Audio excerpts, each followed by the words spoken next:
Welcome, you are listening Radio Central News. I'm Chandni and now news in detail. The government on Tuesday offered to set up a committee to look into issues raised by farmers protesting against new farm laws, but it was rejected by representatives of 35 agitating organizations during their marathon meeting with three union ministers that ended without any resolution. The meeting remained inconclusive and the government has called for another round of discussion on Thursday, December 3. Union leaders said government officials said the dialogue would continue and next round of talks have been scheduled for Thursday. Sources said the farmers' representatives were unanimous in seeking repeal of the three laws that they have been terming as being against the interest of the farm community.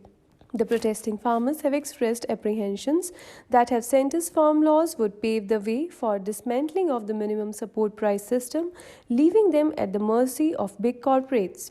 The government has maintained that the new laws will bring farmers better opportunities and usher in new technologies in agriculture. At the nearly 3 hours long meeting at Vigyan Bhavan here, Union Agriculture Minister Narendra Singh Tomar was accompanied by Railways and Commerce and Industry Minister Piyush Goyal and Minister of State for Commerce Som Prakash, also an MP from Punjab. After the meeting, Bharat Kisan Union President Joginder Singh Ugrahan said it remained inconclusive and the government has called for another meeting on December 3. India's COVID-19 caseload rose to 94.62 lakh with November, registering over 30% of decline in both new deaths and cases as compared to October, while total recovery surged to 88,89,585, according to the Union Health Ministry's data updated on Tuesday. The total coronavirus cases mounted to 94,62,809, with 31,118 new infections, while the death toll climbed to 1,37,621 after 482 more fatalities were reported, the data updated showed. New infections due to the COVID-19 started to decline steadily since the first week of October.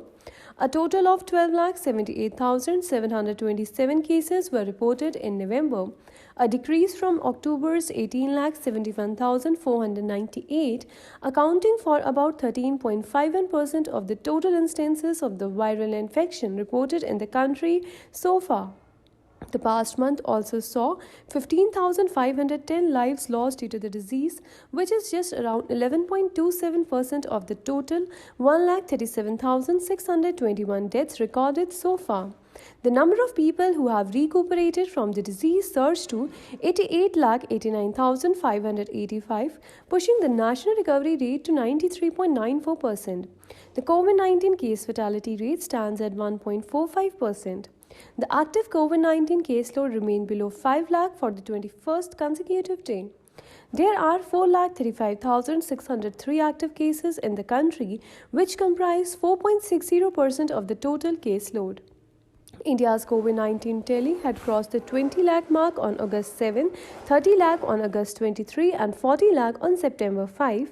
It went past 50 lakh on September 16, 60 lakh on September 28, 70 lakh on October 11, crossed 80 lakh on October 29 and surpassed 90 lakh on November 20. BrahMos supersonic cruise missile in anti-ship mode was successfully test-fired on Tuesday against a decommissioned ship. The test firing was carried out by Indian Navy at 0900 hours. The missile performed highly complex maneuvers and hit bull's eye of the target, the Ministry of Defense said in a statement here.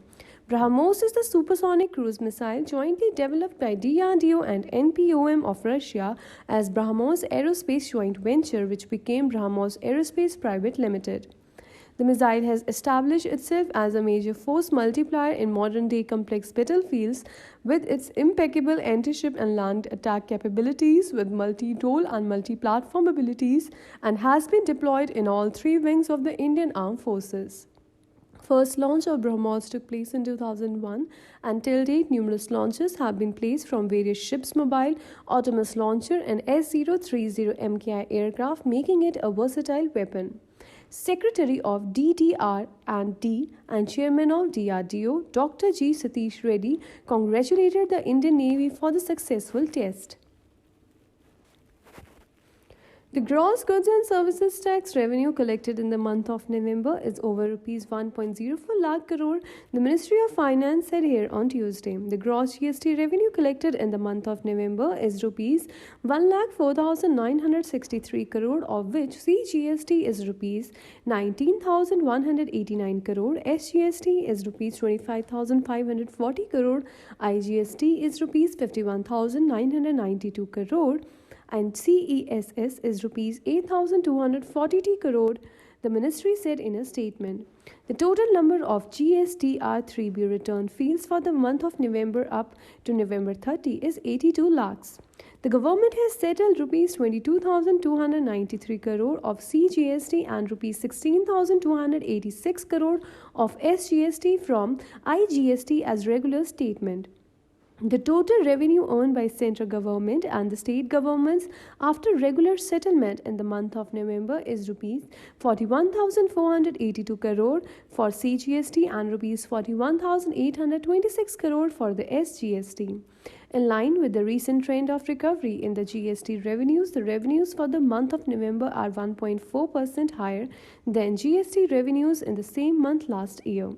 During the month, revenues from import of goods was 4.9% higher and the revenues from domestic transaction are 0.5% higher than the revenues them from these sources during the same month last year.